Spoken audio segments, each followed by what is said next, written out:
এই 10ই মুহররমের দিন বেশি বেশি মানুষকে পানীয় জাতীয় জিনিস পান করাইবা, দিবা, এই প্রতীক ধরে রাখবা যে এজিদ বিনা পিপাস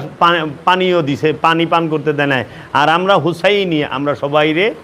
পানি পান করতে দিব। এই ফুরাতের তীরে সিফফিনের যুদ্ধ হয়েছিল, মাওলা আলীর কাছে সিফফিনের যুদ্ধের সময় ফুরাত নদী ছিল তার কবজায়, কিন্তু মাওলা আলী মবিয়ার পানি বন্ধ করে নাই,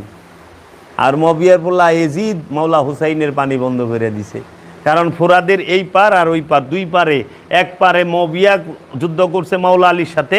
আরেক পারে এজিদ যুদ্ধ করছে মাওলা হুসাইনের সাথে,